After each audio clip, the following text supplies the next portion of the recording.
Hey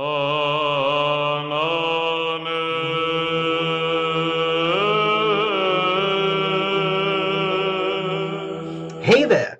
My regular viewers may remember John, who once sent me a Conway Stewart Winston and a Onoto Charles Dickens. Well, John contacted me again, and he said, there are two more pens that I would like you to have from my collection. And the first of those was a Visconti pen. Now, me being a huge Visconti fan, of course, I was extremely excited about that. So today I'm going to share this pen with you. First of all, John, thanks so much, because again, you have given me two exceptional pens, and I'm speechless, because these are not exactly 20-euro pens. So thanks a lot for your kindness, and it is really much appreciated. Here we have the first Visconti of the first pen. The Visconti box has a little drawer. It came with a little bookmark in the shape of a nib, but I've given that to someone else who really liked it. This is the Ragtime. I believe that was Visconti's first pen, but this is a limited edition remake, I believe, of that pen.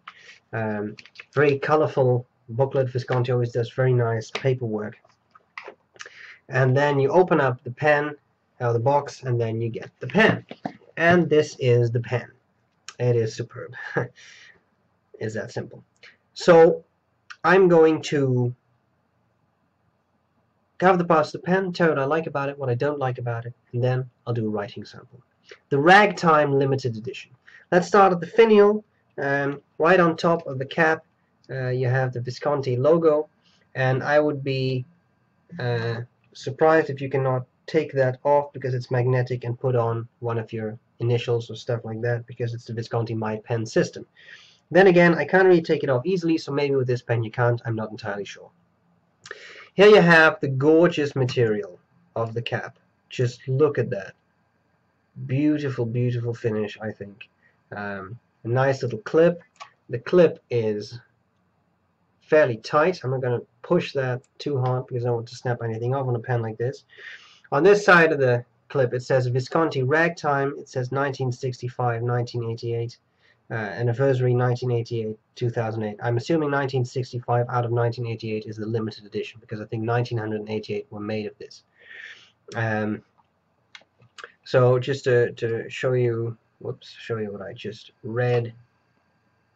That's where all that information is. Then we go down. You have two little center bands, and then you have the barrel.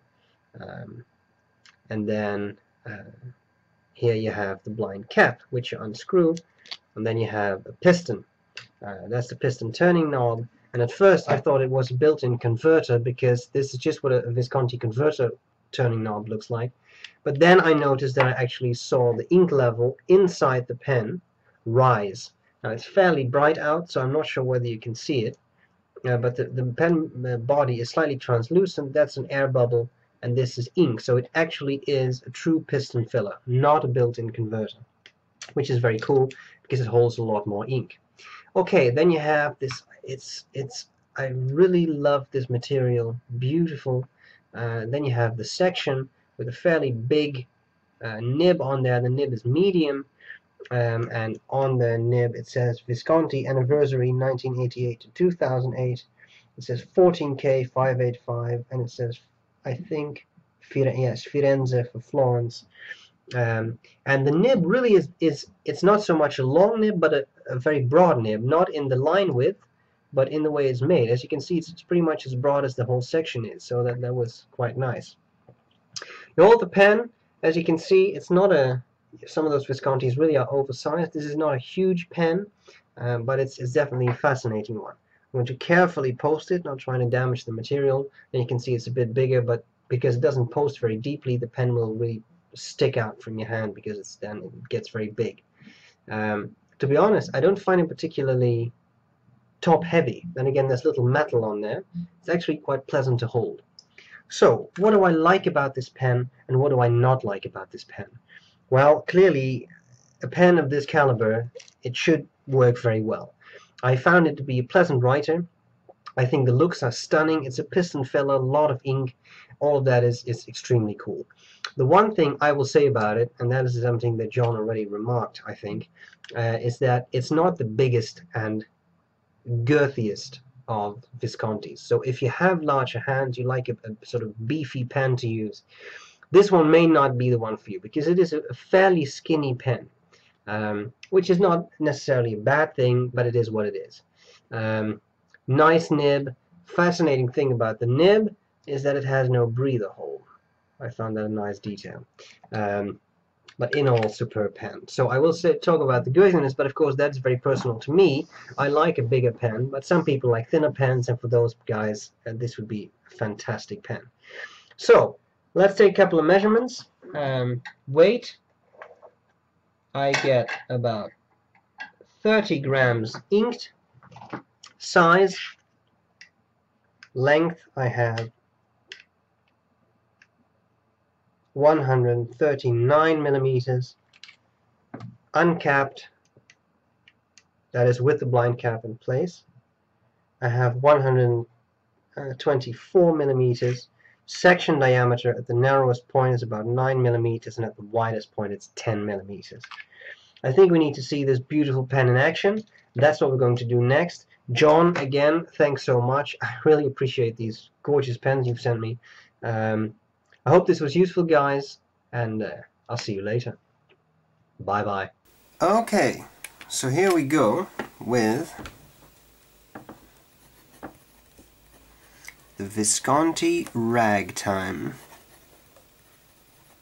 limited edition. The nib is medium, and the ink is Diamine Apple Explosion. No, what's it called? Apple Glory. Alright, well, a bit of writing.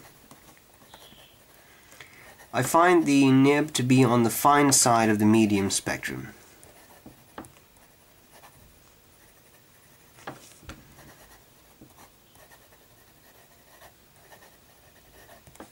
But it's a pleasant pen to write with. For me it's a bit on the thin side, but I mean, writing wise, perfection. Another true beautiful Visconti pen, superb nib, nothing wrong with it. Let's do a bit of fast writing.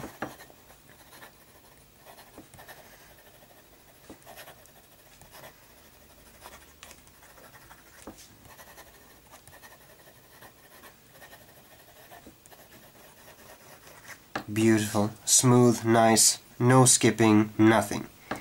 Wetness, in my experience many Visconti pens are definitely on the wet side of the spectrum, and that is not different here. A nice wet pen.